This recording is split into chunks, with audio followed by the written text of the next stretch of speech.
Good morning. I'm Shelby, homeschool mom of 4 daughters, author to the book Every Little Life, and I love to garden. I love to garden, and I've had a few friends who have asked me about the little greenhouse that I use in my house for seed starting, and I've had people ask about our no-till method that we're trying for the first time ever out in our garden.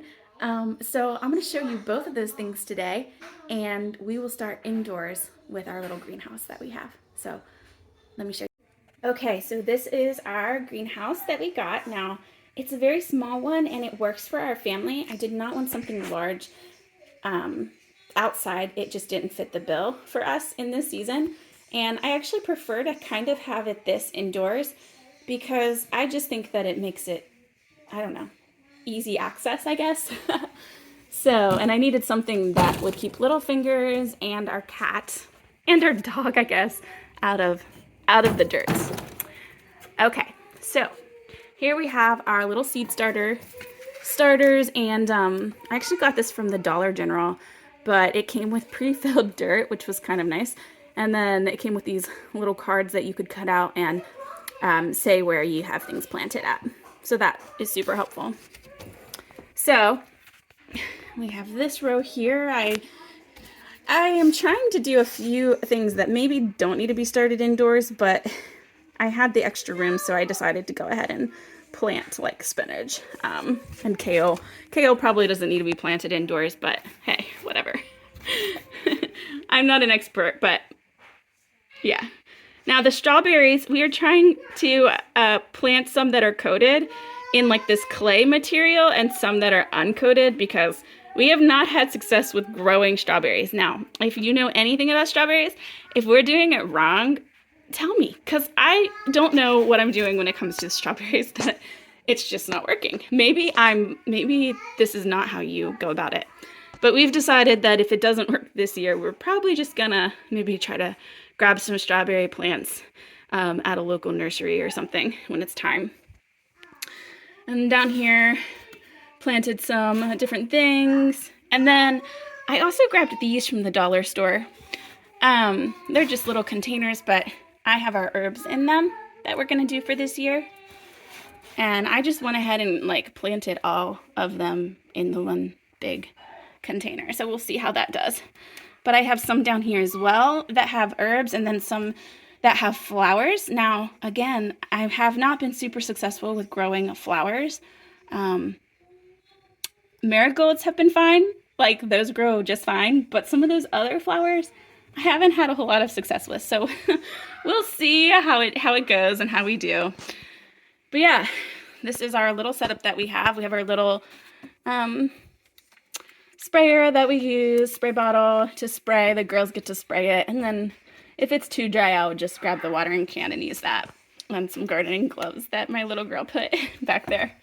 All right, so, okay, let me take you outside and I'll show you our garden and what we're doing in there for this year. Now, I just went out there. We just, back in the fall, winter, I think it was early winter because we've had a mild winter, so we decided to do it early. But we put down cardboard and then we put down dirt and we need to add some mulch. But I will say that I am seeing some onion grass growing in our little no-till method that we have because our cardboard, our cardboard is already breaking down, which is good, but our rooster is very loud in the morning. But because it's breaking down, now we're getting some onion grass popping through, so let me show you what I'm talking about. Okay, so now you can see that we have onion grass popping through, but here is our garden right now. It's all set up. We did put leaves down because we have big sycamore trees, so we decided to use that to help too, which the wind kind of blew it all around, but there is definitely some grass popping through. And so it seems to be mostly happening where the edges of the cardboard are. So I'm gonna have to go through and probably, I think what I was reading when I did research was that you need to remove what you see and then add more cardboard to cover that space up to help keep the grass from growing up. So we'll have to try that and see if it works. But this is our little setup of our little garden that we have. So we'll see how it goes this year, because the last year, I don't know. It was just, we tried to use a rototiller, but it ended up being very full of weeds, and it was very hard to keep up with a bunch of little girls that, you know, they tried to help the best they could, but it was just hard to keep up with it. So we're hoping this method will just help it not be as hard to work on the weeding and to be able to actually, I don't know, enjoy some vegetables this year. So that's what I have, and we're excited. We'll see how it goes, but let me know if you have any questions on either of those things in the comments down below, and I'm happy to help you. And if you can help me, well, then that'll be great, because as gardeners, I feel like you never really have it all. Some of it's just trial and error, so we're gonna try and see how it goes this year. So be sure to subscribe to the channel for more gardening videos on the no-till method and our progress with that. It really feels like a grand experiment, but I think it's gonna go well. It's gonna go better than last year. And then I'm also going to be sharing some homeschool videos in relation to the portfolios that we do in the state of Pennsylvania. I know that Pennsylvania is considered one of the stricter states when it comes to homeschool laws and regulations.